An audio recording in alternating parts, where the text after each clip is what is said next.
Good morning. Welcome to Up to the Minute. I'm Todd Duplantis, and we're live at the HCCTV studios this morning on this Tuesday. Going to be a busy week here at HCC. We got a lot going on. And by the way, our fall semester starts next week. Hard to believe we're already talking fall. Dr. Melissa Miller-Waters joining us now as my co-host this morning. Good to have you with us. You've got a busy day today as well, right? Yes, good morning. It is instructional day. So all of instructional services, we've gathered over at the Stafford campus in the Scarcella Center. So it's very exciting. Good morning. Well, it's good to have you with us. I'm glad you're able to step away and join us on the show this morning. We've got a half hour of your HCC news and information. You can, of course, you're watching this live on Facebook and YouTube. We appreciate you joining us every weekday morning at 10 a.m. But Melissa, they can also catch us in social media and on HCCTV. That's right. We are live on the Houston Community College District Facebook page and YouTube. We're also on Twitter, LinkedIn, Instagram, and on HCCTV at noon, 5, and 10, Monday through Friday. Okay, Melissa, stick around because you're going to be interviewing this next guest. I know you're excited about this. And from what I understand, you've been doing the research on this already, so you take it to heart. We've got Dr. Christopher Burnett. He's the Director of Research, Assessment, and Evaluation from the Office of Institutional Research. Good to have you with us on the show. It's a pleasure to be here. Thank you for having me. I know you guys do a lot of important research, and I've heard all about it, so we're going to check in with you in about 10 minutes. So stick around. We'll be with you shortly. Okay, it's Tasty Tuesday. Every Tuesday, we bring a special guest on. This next guest, Jake Gober, is with, he's the CEO, executive chef of Silver Whisk Elite. He's our Tasty Tuesday guest. Jake, good to have you with us this morning. Thank you so much. I'm super excited to be here. So tell me, you, I imagine you do, is it more or less a concierge service that you do for your clients? Tell me how Silver Whisk Elite works. Essentially, yes. We're essentially a concierge service. We're a elite private chef company that focuses on systematically placing private chefs with clients, as well as we do elite meal prep and then curated events as well. And how did you get started with this? So it got started, we had our original company, Silver Whisk, where we did big corporate team buildings over in the Austin area. But once COVID hit, that kind of wiped out that whole side. And then from there, I actually got scouted out by JJ Watt's team, became his private chef. And then from there, we kind of saw a very big kind of deficit of reliable private chef companies out there. So with our network, we decided, you know what, let's go ahead and start this and let's bring reliable private chefs to everybody. You were also on The Taste. Maybe you can tell us about experience, what that was all about. Yeah, it was an amazing experience. The Taste was essentially, for those who don't know, was essentially like the Voice for Chefs. So you came on, you did a blind tasting, you got to be on either 4 judges teams, which was Marcus Samuelson, Anthony Bourdain, Nigel Lawson, Ludo Lebrev, and I was lucky enough to get on Marcus Samuelson's team, and it was an awesome experience.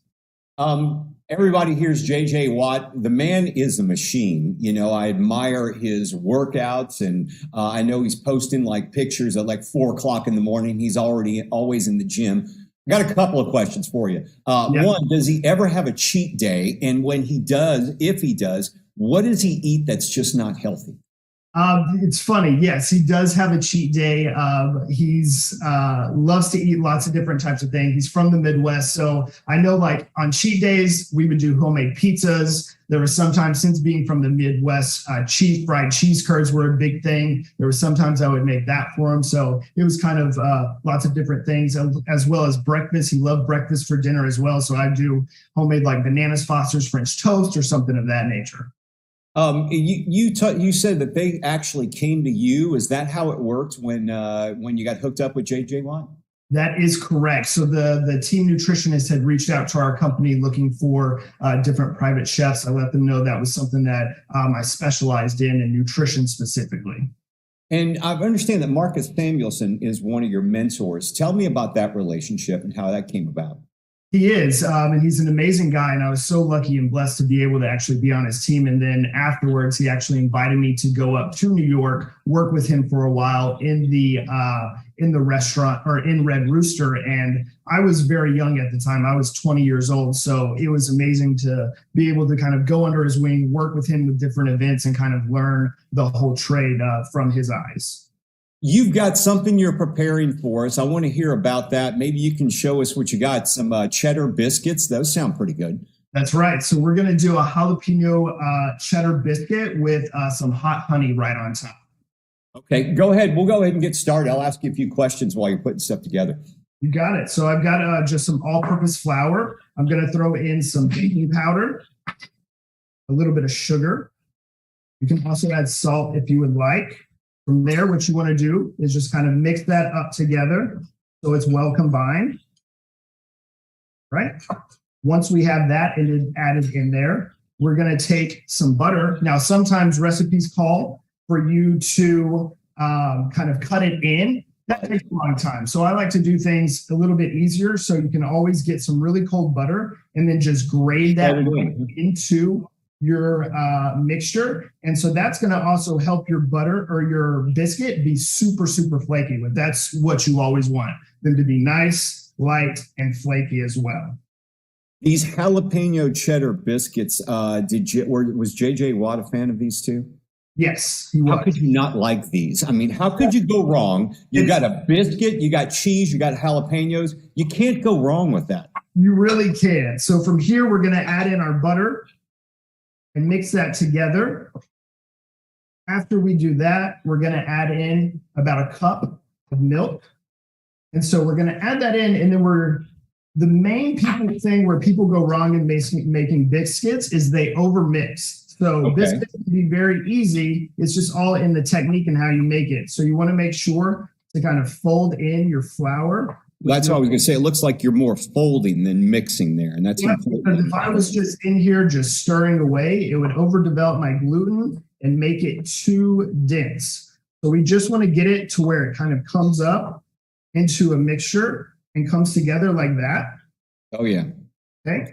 So once you have it like that, right, what we're going to do is add a little bit of flour right onto our surface. We're also going to, right at this point too, we want to add in our cheese as well as our jalapeno. And do you use pickled jalapenos, fresh jalapenos? What's your secret there? I always like using fresh jalapenos for this because I found using pickled jalapenos, the acidity can kind of be a little too much. Yeah, okay. All right, so from there, we've got a lightly floured surface. And this is where it gets real scary for me because this terrifies me when I get to the actual biscuit making because my biscuits probably wouldn't turn out as nice as yours.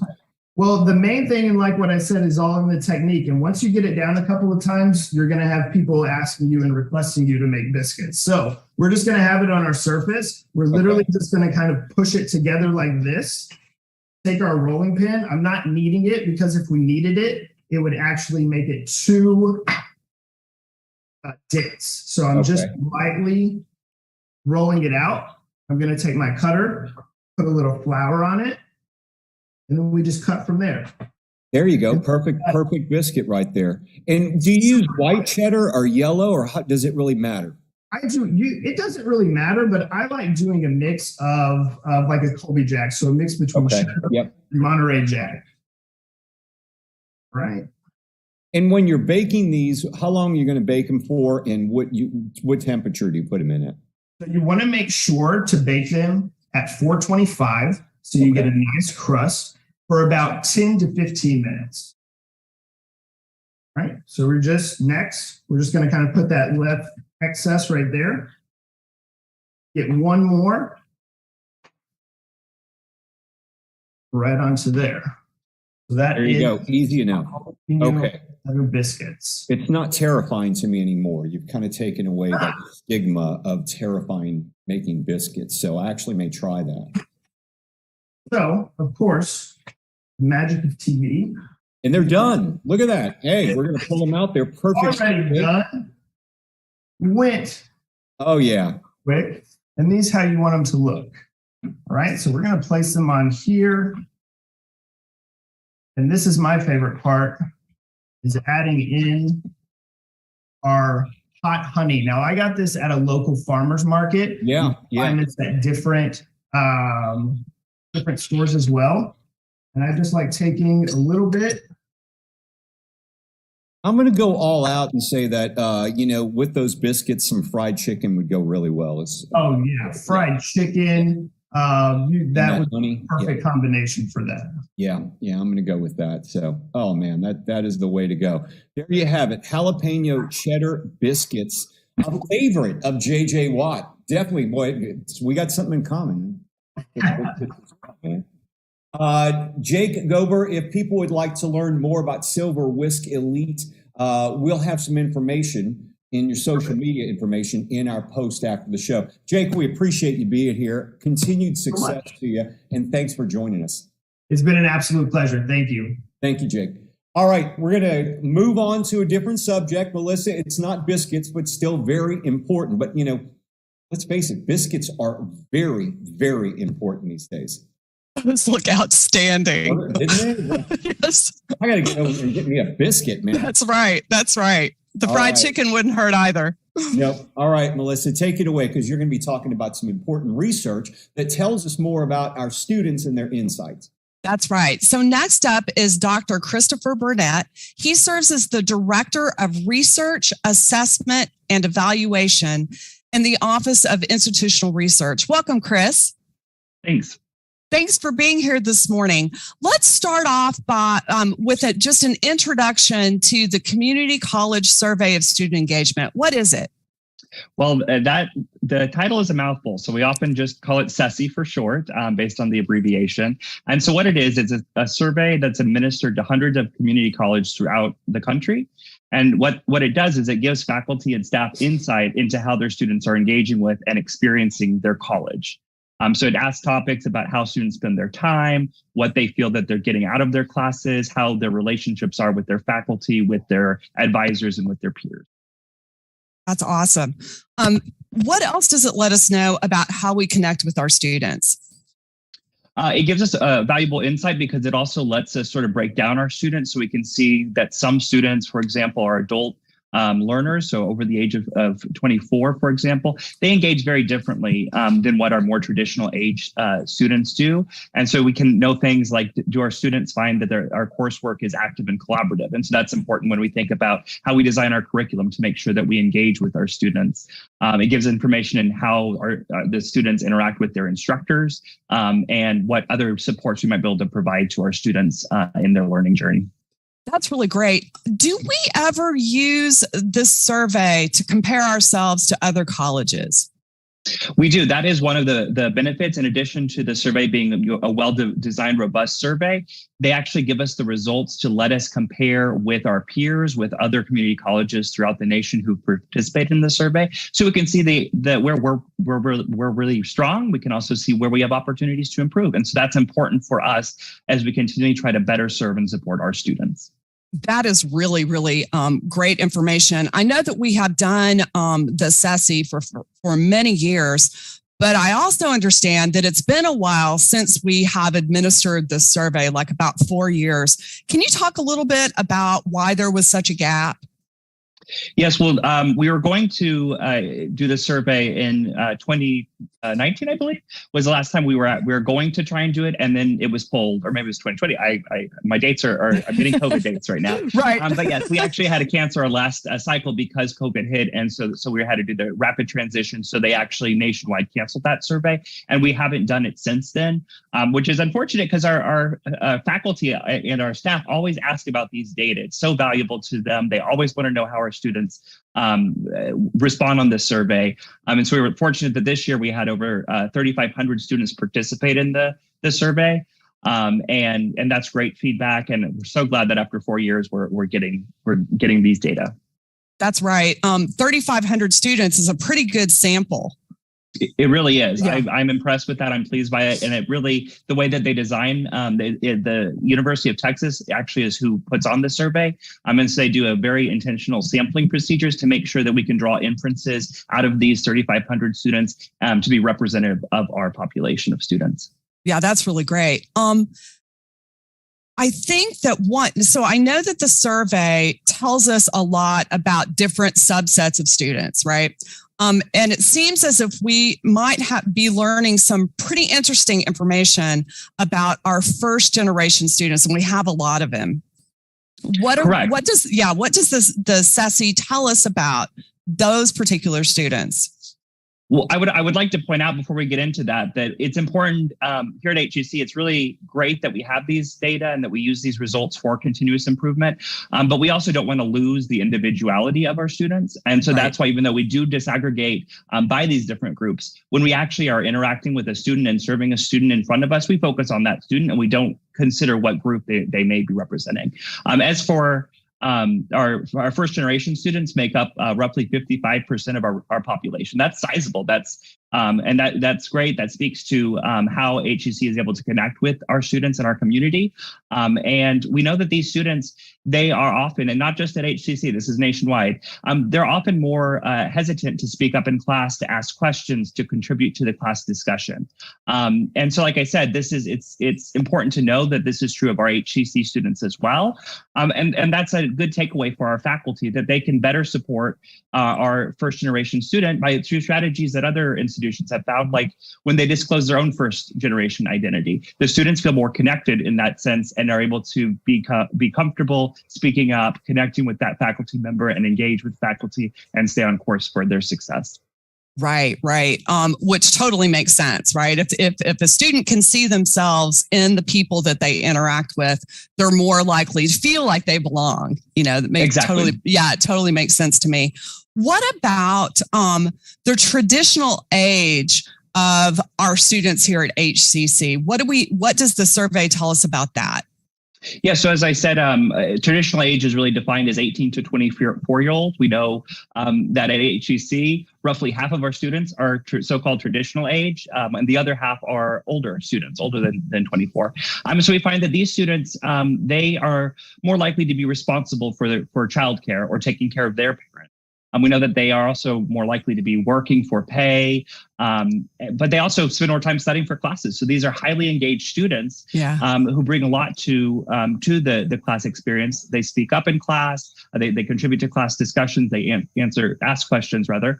And we know that from other research more broadly, we know that these students, the experiences that they bring benefits the traditional age students as well. So bringing that diversity and that mixture in terms of even just age cohort really benefits the HCC experience that all of our students have. That's really great. So we have not had this kind of current information for a few years. We have been able to look at our trends over time.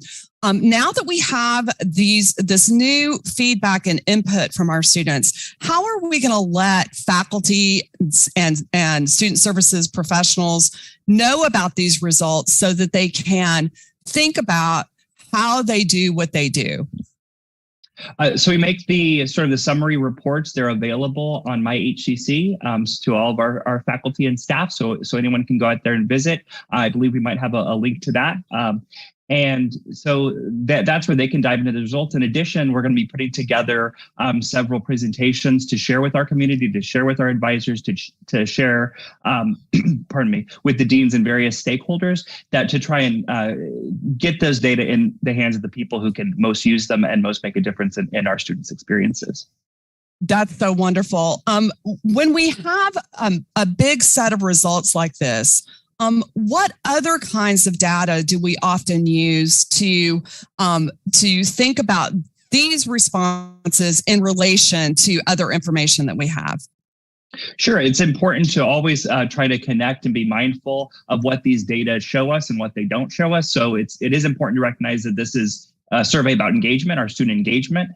There's a lot of other surveys that we do that tell us other information about our students, like their basic needs and security. So do they have adequate housing? Do they have adequate food? Those are really important things that are important for us to help our students and make sure that they can have the best learning experience possible.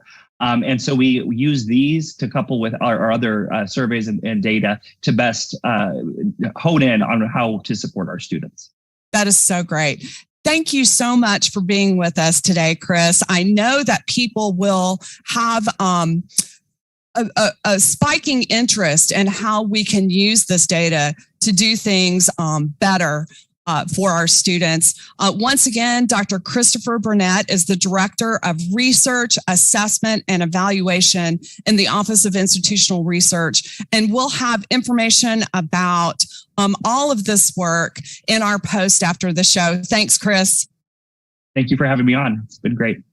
All right. Thanks to both of you. We got a few announcements to go through before we wrap things up for the day, but $500 raffle. Students can always use an extra $500. Hey, anybody can use an extra $500. Don't miss this second chance to win a $500 scholarship at HCC's registration fairs. We had one last weekend. We've got another one coming up this weekend, and you can get personalized support on the campus of your choice. You go to the campus, you can sign up, you can meet with advisors, work over your financial aid. Make sure you do so before the semester starts. 9 a.m. to 1 p.m. Saturday, August 20th, and you can register to win $500 in a raffle.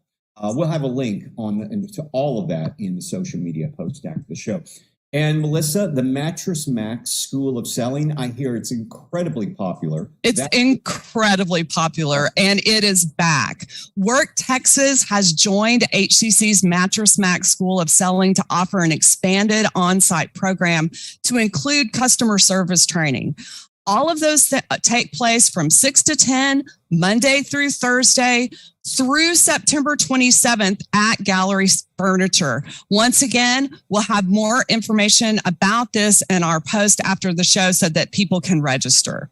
Okay, another thing that's important, and it's getting full, the convocation, HCC's Fall 2022 convocation. You can still sign up. The extension, they've extended the sign up where you can register to attend the convocation. But keep this in mind: the morning session full, completely full. Yeah, yeah. Amazing. It filled up. Friday, August the 19th. That's this Friday. It's at the Stafford Center. Their deadline to register is Wednesday, so you have through tomorrow. You can only sign up for the afternoon session. It's 2 p.m. And one thing, Melissa, people are wondering, hey, is it going to be live streamed? Not this year. We're not live streaming it this year. So if you want to see it, you have to go in person. They have an incredible speaker. The title this year is Harnessing Our Entrepreneurial Capacity. And they've got buses they're going to have from 3 locations around the district. Which is really, really helpful for people if they don't want to fight the parking. So if you want to take a bus, you can catch one at Central, Northeast, and Northwest. And I think that you sign up for that when you register for convocation. Yeah, and you can also save on gas, too. You don't have to drive yourself out. Right? Yeah. So there are so many things happening here around the college. Our Diversity, Equity, and Inclusion Fall podcast series has been announced. Dr. Donna Davis, who is our DEI Inclusion Officer, has a podcast schedule for the first Thursday starting September the 1st from 11:30 to noon. Early topics are going to include things like cross-cultural effects of assimilation versus acculturation, critical race theory, hate crimes and bias, ending stereotypes and prejudice. All of these topics are so important and relevant to us right now, and those start beginning on September the 1st. Yeah, and we'll be helping her out with those. So we're looking forward to launching that again. Okay, congratulations out to Sharon Wright. We all know Sharon. We love Sharon. She's the Director of Board Services. She has received the Association of Community College Trustees Professional Board Staff Member Award. Congrats to you. The association represents more than 6,500 elected and appointed trustees who govern more than 1,200 community, technical, and junior colleges in the U.S. and internationally. Chancellor Cesar Maldonado said that Sharon has demonstrated the ability to advance our mission in one college vision by providing support to the institution in the Board of Trustees. So if you go to the board meeting tomorrow, I know you might be there, make sure you say congrats to Sharon when you see her. She'll be sitting off to the side. Believe me, she's usually the busiest person there. Completely. Well deserved. Congratulations, Sharon. Lastly, as Todd mentioned, fall registration is ongoing. Classes begin next week. We have all of the kinds of classes. We have online anytime. We have online on a schedule where the meeting time is set and the course meets online. We have hybrid courses where the lecture class meets partially face-to-face and partially virtually. We have in-person, face-to-face courses with traditional meeting patterns at all of our campus locations.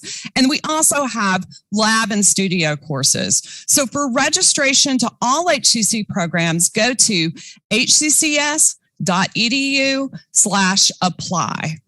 That's right. Register now. You don't want to get caught on the last day of registration saying, hey, how do I do this? No, that's right. Now, and then if you need in-person help, go to a campus, and especially this weekend as we have open houses and on-site registration across the district. That's right.